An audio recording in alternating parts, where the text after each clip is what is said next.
सारे प्रश्नों को सुलझाने के लिए जब जब आपने उनको मौका दिया, महापौर किया, विधानसभा में भेजा, तब तब आप सारे लोगों की इस मालेगांव शहर की बहुत बड़ी सेवा उनके हाथ से हुई है।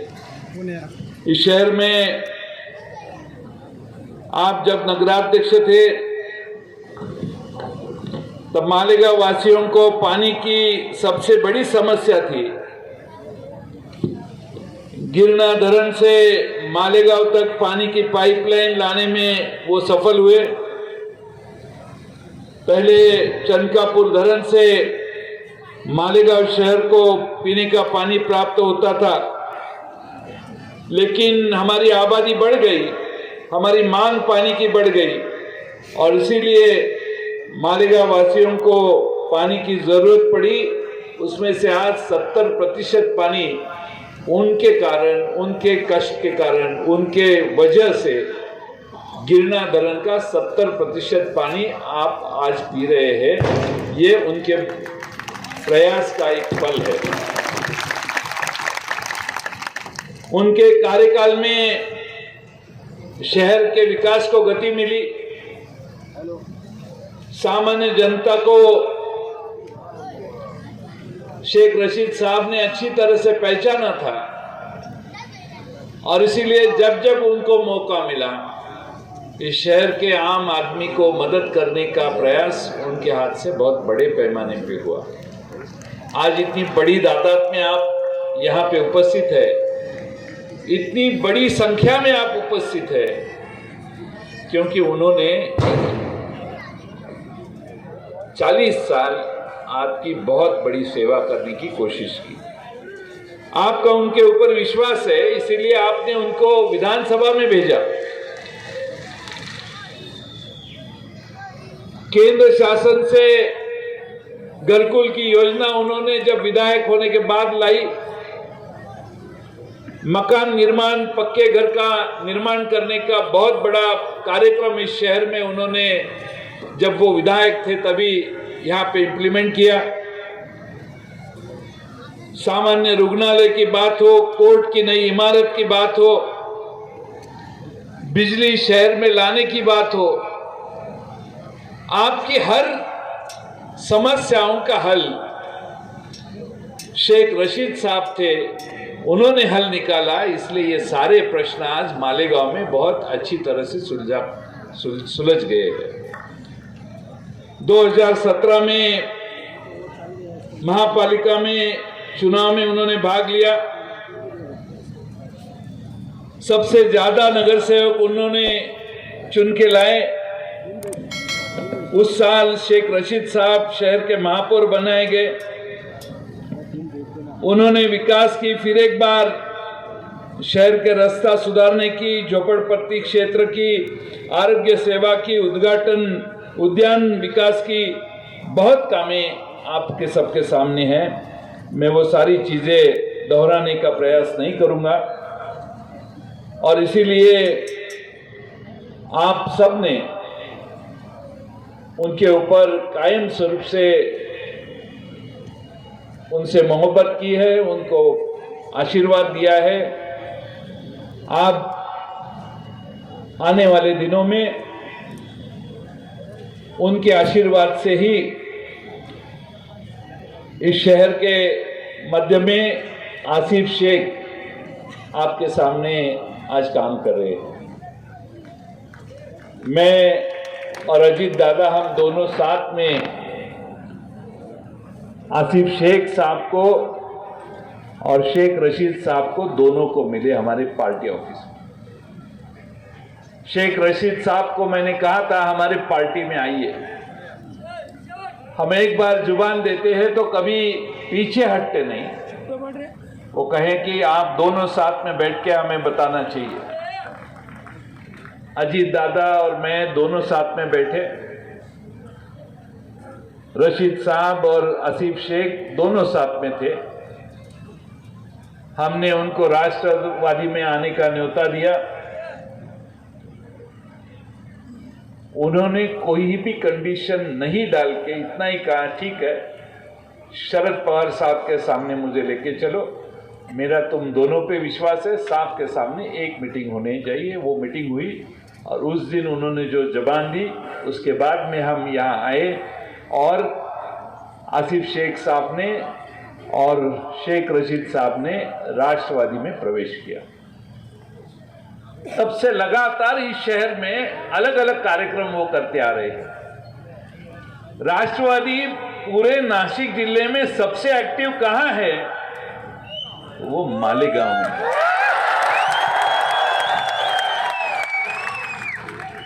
हमारे झिरवाल साहब बहुत साल समय से विधायक है, लेकिन एक्टिविटी यहां ज्यादा होती है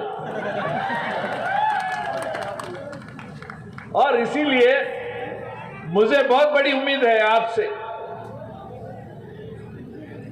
इस देश में जो परिस्थिति निर्माण हुई है, इस देश में छोटा बच्चा जानता है इस देश में क्या हो रहा है। जिस तरह से इस देश में राजनीति चल रही है, देश में जो चल रहा है वो उनको जो चाहिए वो ही टेलीविजन पे दिखता है। आज की इतना बड़ा जलसा है, टीवी पे नहीं आएगा। एक आध दो चैनल हमारे जो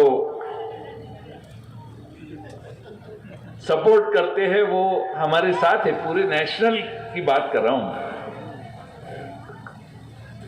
क्योंकि ये तय हुआ है कि जो वो चाहते हैं वो ही दिखाई देगा, जो आम आदमी चाहता है वो दिखाई नहीं देगा।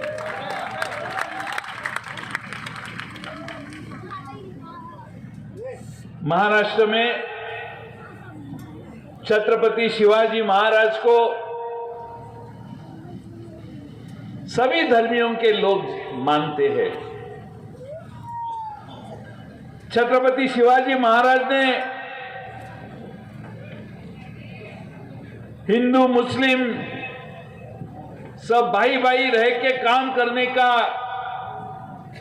छत्रपति शिवाजी महाराज के जमाने से हमारी महाराष्ट्र की परंपरा रही है। महाराज के सैन्य में मुस्लिम योद्धा भी थे। नूर खान, मदारी मेहतर, काजी हैदर, मीर मोहम्मद, दरिया सारंग, ऐसे कई नाम मैं आपको बता सकता हूं जो छत्रपति शिवाजी महाराज के इस महाराष्ट्र के मुल्क में छत्रपति शिवाजी महाराज के साथ लड़े। इस महाराष्ट्र का नाम बढ़ाने के लिए उन्होंने कोशिश की। उनकी दिल्ली से लड़ाई थी, लेकिन महाराष्ट्र के ये सारे हमारे मुस्लिम बांधव सरदार जो छत्रपति शिवाजी महाराज के थे, उन्होंने छत्रपति शिवाजी महाराज को हमेशा साथ दी। इसीलिए छत्रपति शिवाजी महाराज की जो पूरा सैन्य था उसमें सारे धर्म के, जाति के सारे लोग काम किया करते थे। आज हमारे पवार साहब ने देखिए सारे मुस्लिम बंधुओं को रोजगार कैसा दिया जाए, इस समाज की उन्नति के लिए क्या हम कर सकते हैं, कौन सी योजना लगा सकते हैं। इसीलिए जानबूझ के हमारे पवार साहब ने पिछले जो 2019 में सरकार हुई तब आग्रह करके जानबूझ के अल्पसंख्यक डिपार्टमेंट हमारे राष्ट्रवादी के पास हमने लिया। हमारे नवाब मलिक साहब उस डिपार्टमेंट के मंत्री रहे। उन्होंने जैसे तेजी से काम करना चालू किया, साथ साथ वो हमारे पार्टी के स्पोक्स पर्सन थे, इसलिए वो कुछ बोलते गए। और जब लोगों को ये सारी चीज अपील करने लगी और नवाब मलिक साहब का काम भी अल्पसंख्यक विभाग का बढ़ने लगा, वैसे नवाब मलिक साहब पे क्या गुजरी वो मैं फिर आपको बता के आपका वक्त नहीं ले लूंगा। लेकिन इस देश में एक तरफ से सीएए हो, एनआरसी हो, ऐसे कानून इस देश में लाकर समाज में खौफ पैदा करने का काम किया जा रहा है। दूसरी तरफ बिल्किस बानो हमारी भगिनी थी, उन पर गोधरा दंगों में उस दरमियान जो अत्याचार उनके ऊपर किए गए और उनके परिवार के 7 लोगों की हत्या हो गई। 2008 में 11 आरोपियों को उम्र कैद हुई। देश को 75 साल होने के बाद वो सारे 11 आरोपियों को रिहा करने का ऐलान इस देश की जो अभी की सरकार है उन्होंने किया। 75 साल हुए तो देश के जिनको जिनको उम्र कैद हुई है उन सारों को छोड़ना चाहिए था, लेकिन ऐसा नहीं हुआ। बिल्किस बानो के केस में जो अंदर थे, जिनको उम्र कैद हुई थी, उन 11 लोगों को ही छोड़ा गया और उसके बाद ये आरोपी जैसे बाहर आए तब मिठाई बांटकर उनका स्वागत भी किया गया। आने वाले समय में हमारी बच्चियों के पहराव पे सवाल उठाने जा रहे हैं। कर्नाटक में जानबूझ के हिजाब के कारण कुछ नए मुद्दों का निर्माण किया गया। देश में प्रगति का विचार नहीं हो रहा है। देश में हिंदू और मुस्लिम कैसे लड़े इसका विचार हो रहा है।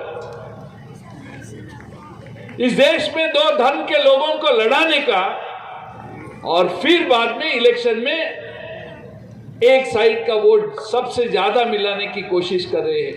आज हमारी सरकार क्यों गिरी? आप कुछ भी समझो, लेकिन जब भाजपा के लोगों को समझ में आया कि शिवसेना उस तरफ गई, उद्धव ठाकरे जी उस तरफ गए, तो हिंदू वोटों का बंटवारा हो जाएगा, हम महाराष्ट्र में कभी भी जीत नहीं सकेंगे। इसीलिए पूरी ताकत लगा के उद्धव ठाकरे साहब के शिवसेना के विधायकों को एक तरफ खींचा गया। ठीक है, हमारी सरकार गिरी, लेकिन कल छगन भुजबल साहब की 75 की सालगिरह थी, तब उद्धव बाला साहब ठाकरे वहां पे मौजूद थे। जिस तरह से पूरे ऑडिटोरियम ने उनका स्वागत किया, जो उत्साह सारे कार्यकर्ताओं में हमने देखा, उसे एक महाराष्ट्र में सब चीज हम जान गए हैं कि आने वाले दिनों में राष्ट्रवादी कांग्रेस और उद्धव बाला साहब ठाकरे, इनकी एक बड़ी लहर महाराष्ट्र में चलेगी। ऐसी आंधी आ जाएगी कि भाजपा और ये शिंदे गठ पूरे नेस्तनाबूद हो सकेंगे। और इसीलिए आप सबका आशीर्वाद हमारे नए आसिफ शेख जैसे युवा नेतृत्व को आपने देने की आवश्यकता है। मैं ज्यादा देर आपके और अजीत दादा के दरमियान नहीं खड़ा रहना चाहता हूं, लेकिन हम महाराष्ट्र में पार्टी का काम कर रहे हैं। आप राष्ट्रवादी कांग्रेस में आने के बाद मुझे पूरा विश्वास है कि आसिफ शेख साहब ने आपको प्राइमरी मेंबरशिप और क्रियाशील मेंबरशिप सबको किए हैं, और नहीं होंगे तो आप कर लीजिए। लेकिन पूरे महाराष्ट्र में राष्ट्रवादी कांग्रेस ऐसी पार्टी है कि लोगों को यह विश्वास है कि यह शरद पवार साहब के नेतृत्व के नीचे यही पार्टी उनको सबक सिखा सकती है। भाजपा को सबक सिखाने का ताकत सिर्फ राष्ट्रवादी कांग्रेस रखती है, इसमें अभी कोई दो राय महाराष्ट्र में किसी के मन में नहीं। और इसीलिए आप हमारे पार्टी में आसिफ शेख जैसे नौजवान मुस्लिम युवा नेता को दिया है। हम सिर्फ उनको आमदार करके नहीं रुकने वाले,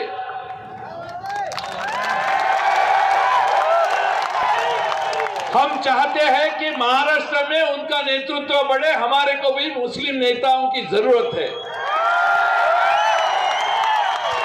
और इसीलिए आप उनका साथ दीजिए।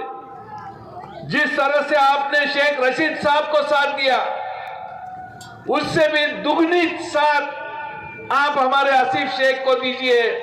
ये वादा आपसे मैं आपके पास से लेके जा रहा हूं। मैं राष्ट्रवादी का अध्यक्ष के नाते ये विश्वास आप सबको आदरणीय पवार साहब के आशीर्वाद से दे रहा हूं कि इस मालेगांव शहर में बहुत अच्छा विकास करने की व्यवस्था हम करेंगे। हमारे अजीत दादा ने पिंपरी चिंचवड में जैसा विकास किया है, बारामती में जैसा विकास किया है, उसी रफ्तार से और उसी तरह का विकास आपके मालेगांव में हम दिखाई देंगे। 2024 के लिए बहुत ज्यादा वक्त नहीं रहा है, सिर्फ 18 महीने रहे। 1.5 साल के बाद हमारी सरकार महाराष्ट्र में आएगी और तभी फिर हम अजीत दादा को लेके यहाँ आएंगे। मैं आपको विश्वास देता हूं, जो आसिफ शेख और रशीद साहब कहेंगे, उसी माध्यम से, उसी दिशा से इस मालेगांव का विकास करने की सौगंध हम लेके यहाँ से जाते हैं। आपका विश्वास और आशीर्वाद हम आपसे चाहते हैं, वो आप देंगे। फिर एक बार रशीद